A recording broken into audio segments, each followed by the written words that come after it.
আজকে যে আমি রান্নার পদটি দেখাবো সেটা বললাম ইলিশ মাছের কুমড়ো বেগুন দিয়ে কাঁচা লঙ্কা দিয়ে একটা পাতলা করে ঝোল।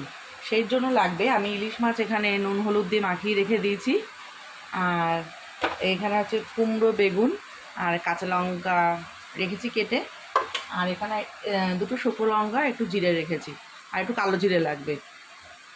প্রথমে কড়াইতে আমি তেল দিয়ে দিলাম। ইলিশ মাছটা হালকা করে একটু ভেজে নেব। তেলটা গরম হোক।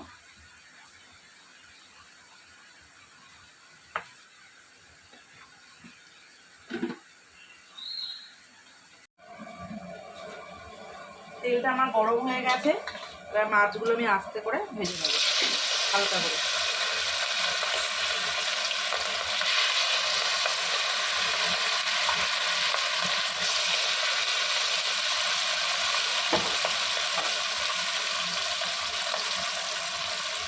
মাছটা আমার ভাজা হয়ে গেছে, এবার আমি বেশি তো ভাজবো না, অল্প করে ভাজবো।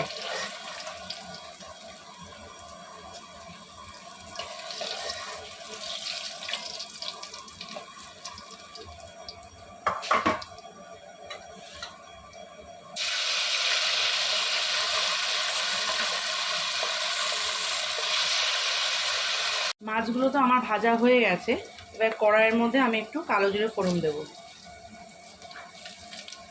কালো জিরে ফোড়ন দিয়ে আমি এই যে কুমড়ো আর বেগুনটা যে রেখেছিলাম সেটা দিয়ে দেবো।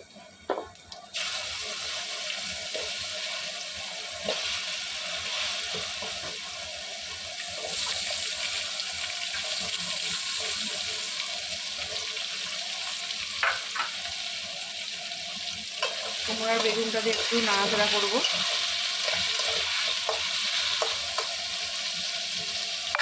তারপরে এখানে পরিমাণ মতন আমি এখানে নুন দিয়ে দেবো। নুন দিয়ে দিলাম। পরিমাণ মতন এখানে হলুদ দিয়ে দেবো।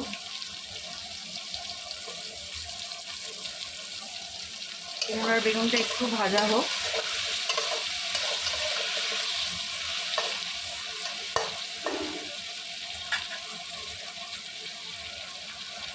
আমার বেগুনটা ভাজা হয়ে গেছে, বেগুনটা আমি এবার একটু তুলে রাখবো, নাহলে বেগুনটা মশলার সাথে কষালে গলে যাবে।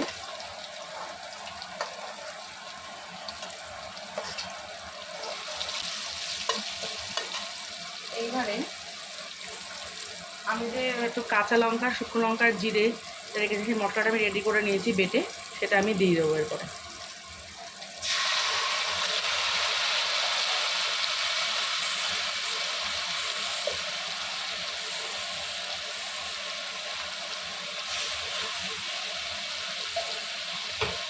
মশলাটা দেওয়ার পর একটু গ্যাস কমিয়ে মশলাটা কষাতে দিতে হবে। মশলাটা আমার কষানো হয়ে গেছে, কষানো হয়ে গেলে আমি কাঁচা লঙ্কাগুলো দেবো ঝোলে। গোটা গোটা কাঁচা লঙ্কা দিয়ে দিলাম, আর পরিমাণ মতন জল দেবো। আমি গরম জলটা ফুটিয়ে রেখেছি, এই ফুটানো গরম জলটা দেবো।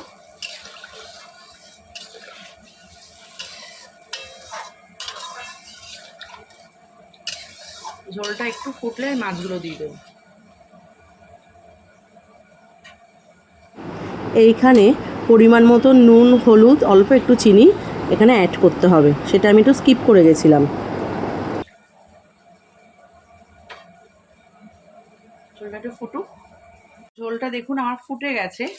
এবারে আমি যে মাছগুলো ভাজা ছিল আর বেগুনটা যে ভেজেছিলাম, মাছগুলো হালকা করে ভেজেছিলাম, সেই মাছগুলোকে আমি দিয়ে দেবো।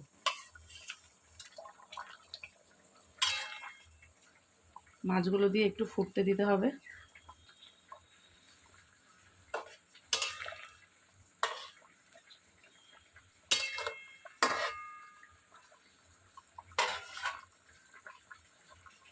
দেখুন মাছের ঝোলটা আমার ফুটে গেছে। এখন ইলিশ মাছে বেগুন কুমড়ো দিয়ে কাঁচা লঙ্কা দিয়ে ইলিশ মাছের ঝোল আমার রেডি। এটি গরম গরম ভাতে খেতে খুব ভালো লাগে। আপনারা একবার ট্রাই করে দেখবেন কেমন হবে খেতে। রান্নাটি না করতে বুঝতে পারবেন না।